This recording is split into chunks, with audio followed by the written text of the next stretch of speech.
सर्व प्रमुख पदाधिकारी भेटून संवाद साधणार आहोत आणि युती झाली पाहिजे अशा प्रकारच्या जे काही आम्हाला आदेश आहेत त्या भावना आम्ही त्यांच्यासमोर ठेवणार आहोत. अजित पवारांच्या राष्ट्रवादीसोबत नाही चर्चा, फक्त भाजपसोबतच करणार. नाही, आत्ताच्या घडीला पहिले तर शिवसेना भाजप मग वरिष्ठ पातळीवरनं चर्चा करून त्या ठिकाणी जे काही निर्णय आदेश आम्हाला येतील त्याप्रमाणे पुढे आम्ही मार्गक्रमण करू. गेल्या 1-2 दिवसात गिरीश महाजनांशी काही संपर्क साधलाय तुम्ही? फोनवर काही चर्चा झाली युतीबाबत? मी स्वतः माननीय गिरीश महाजन साहेबांना काल फोन केलेला. ते मुंबईला होते, मी मालेगावला होतो आणि म्हणून कदाचित उद्या परवाकडे ते इकडं नाशिकला येणार आहेत आणि त्या ठिकाणी बैठक होईल. त्यांच्याशी आम्ही संवाद साधणार आहोत. त्यांनी 100+ नारा दिलेला आहे. मागचे त्यांचे 66 नगरसेवक होते, त्यांना जवळपास 100 जागा नाशिक महानगरपालिकेमध्ये पाहिजे. तुम्ही किती जागांवर दावा करता? 100 त्यांनी 100+ नारा दिलेला आहे. 100+ युती म्हणून वैयक्तिक म्हणता येते, पण तुम्ही किती? नाही, मला वाटतं की मी या क्षणाला या विषयावर काही कमेंट करणार नाही. परंतु शिवसेनेला सर्व पदाधिकाऱ्यांची अपेक्षा आहे की सन्मानजनक जागा त्या ठिकाणी मिळायला पाहिजेत. त्याप्रमाणे विनंती आम्ही त्यांना करू. कुठपर्यंत जागा मिळाल्या म्हणजे तुमचा सन्मान? ते आकडेवारी बैठकीमध्ये ठेवू.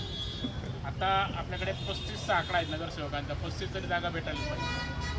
35 हे मागच्या काळात निवडून आलेले नगरसेवक आहेत.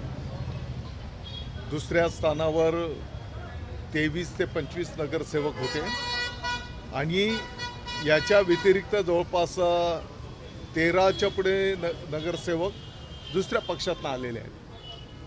तर जी काही वस्तुस्थिती आहे आम्ही बैठकीमध्ये त्यावर चर्चा करू.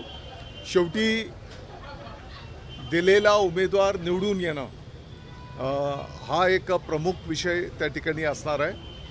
आकडेवारी पुढे पाठीमागं होईल, परंतु त्या प्रभागामध्ये निवडून येणं या गोष्टीला त्या ठिकाणी आम्ही प्राधान्य देऊ. तुम्ही आता जी आकडेवारी सांगितली ती जवळपास 60 ते 70च्या आसपास आहे. नाही, तुम्ही मला विचारणा केली त्याप्रमाणे मी तुम्हाला माहिती दिली बरोबर आकडेवारीची. हो. तर आता बैठकीमध्ये चर्चा होईल. हे सगळी वस्तुस्थिती तिकडे ठेवली जाईल आणि मी बोललो ना की 2 पाऊल पुढे पाठीमागे करून चर्चा करून निर्णय करू. अजित पवारांच्या राष्ट्रवादीला पक्षात म्हणजे तुमच्या युतीमध्ये घेण्यास नेमकी तुम्हाला हरकत काय वाटते? ह्या क्षणाला मी त्या संदर्भात काही वक्तव्य केलेलं नाही. हरकत पण नाही, हे पण नाही. परंतु आता पहिले तर शिवसेना भाजप हो. आम्हाला त्या ठिकाणी जी एक नैसर्गिक युती आहे आणि माननीय एकनाथजी शिंदेसाहेब शिवसेनेचे मुख्य नेते यांचे आदेश आहेत, त्याप्रमाणे पहिले आम्ही त्यांच्याशी संवाद साधू, त्यांच्याशी चर्चा करू. 2 दिवसांनी नगर परिषद निवडणुकीची मतमोजणी आहे. हो. काय वाटतंय कितपत यश शिवसेनेला मिळेल? नाशिक जिल्हा शिवसेनेचा बालेकिल्ला अशा प्रकारचं यश त्या ठिकाणी मिळेल अशी आम्हा सर्व पदाधिकाऱ्यांना अपेक्षा आहे. 11पैकी किती जागांवर? 11पैकी किती जागांवरती यश मिळेल नगर परिषदेच्या? 11पैकी किती जागांवर यश मिळेल? बालेकिल्ला म्हणतात तुम्ही नाशिक. जेवढ्या जागा आम्ही लढवलेल्या आहेत त्या सर्व ठिकाणी यश मिळेल अशी आम्हाला अपेक्षा आहे. माणिकराव कोकाटे अडचणीत सापडलेले आहेत, आता वॉरंट निघालेलं आहे, उद्या उच्च न्यायालयामध्ये सुनावणी आहे. तुम्ही कसं बघताय सर्व घटना? मला वाटतं की या संदर्भामध्ये माननीय उच्च न्यायालय जे काही न्यायनिवाडा करेल त्याप्रमाणे पुढे मार्गक्रमण होईल.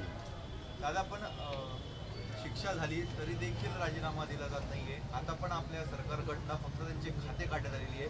बिल खात्याचे मंत्री म्हणून ते आजही आहेत. माननीय मुख्यमंत्री महोदयांनी या संदर्भातला काही निर्णय केलेले आपल्याला, जसं तुम्ही आता बोलले की त्यांचं विभागाचा विषय, परंतु शेवटी लोकशाही प्रक्रियेमध्ये न्याय मागण्याचा एक प्रत्येकाला अधिकार असतो. त्याप्रमाणे त्यांनी माननीय उच्च न्यायालयामध्ये दाद मागितलेली आहे. आणि माननीय उच्च न्यायालयाने पण मला वाटतं उद्याचीच तारीख दिलेली आहे. तर उद्या जो काही न्यायनिवाडा माननीय उच्च न्यायालय करेल त्याप्रमाणे पुढे मार्गक्रमण होईल. नैतिकतेला धरून त्यांनी राजीनामा दिला पाहिजे अशी विरोधकांची मागणी आहे.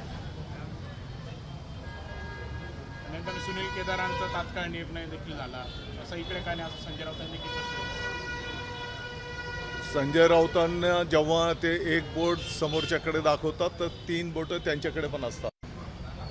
माझी त्यांना विनंती आहे की त्यांनी त्यांच्या तब्येतीची काळजी घेतली पाहिजे आणि ते पूर्णपणे लवकरात लवकर बरे व्हावेत अशी मी देवाला प्रार्थना करेन. नैतिकतेला धरून दादा मुंबई महापालिकेच्या जागांसंदर्भात आज महायुतीची बैठक होती. त्याला राष्ट्रवादी अनुपस्थित असल्याची माहिती आहे आणि भाजप किंवा शिवसेनेकडून दोघांकडूनही निमंत्रण नाही, देण्यात मुंबई आलेलं आहे. महानगरपालिकेच्या महायुतीच्या संदर्भामध्ये माननीय मुख्यमंत्री महोदय, माननीय उपमुख्यमंत्री महोदयांनी त्या ठिकाणी निर्णय केलेले आहेत आणि त्याप्रमाणे तिथे मार्गक्रमण होत आहे. ठाण्यात देखील भाजप पदाधिकाऱ्यांनी युती नको अशा पद्धतीचं सांगितलेलं आहे. काय म्हटले तुम्ही? मालेगावमध्ये इस्लाम पक्ष उदयास आला, त्यानंतर पहिल्यांदाच महापालिका निवडणूक होत आहे. काय वाटते आपल्याला, इस्लाम पक्ष किती परिणाम करेल मालेगावमध्ये? मला वाटतं की त्याने जे काही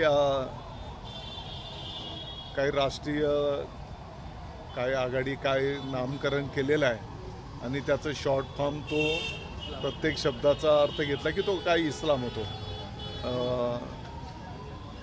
पाठीमागच्या काळामध्ये पण त्याने विधानसभेची निवडणूक लढवलेली होती आणि शहराच्या पूर्व भागातल्या लोकांना जे वाटतं त्याप्रमाणे त्यांनी तिकडे मतदान केलेलं आहे. दादा, एकीकडे तुम्ही नाशिक महापालिकेत भाजपसोबत युती करण्याचा प्रयत्न करता, दुसरीकडे मालेगाव तुमचे जेवढे विरोधक आहेत, राजकीय विरोधक, भाजप त्यांना एकत्र करून तुमची राजकीय कोणी करण्याचा प्रयत्न करतो. प्रत्येक पक्षाला आपलं कार्यक्षेत्र वाढवण्याचे अधिकार आहेत. लोकशाही प्रक्रियेमध्ये या गोष्टी चालत असतात. आता तपोवनातला मुद्दा सध्या गाजतोय वृक्षतोडीचा. आपल्या पक्षाने आंदोलन देखील केलं तिथे जाऊन आणि दुसरीकडे न्यायालयीन प्रक्रिया चालू आहे. भाजपला एकटं पाडण्याचा हा प्रकार असल्याचं बोललं जातं.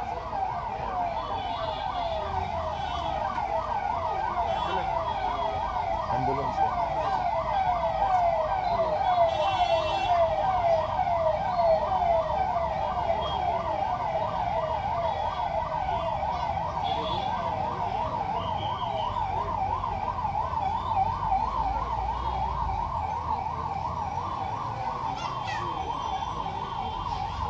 साधुग्रामसाठी जागा करावी, यासाठी वृक्षतोड करावी लागणार आहे.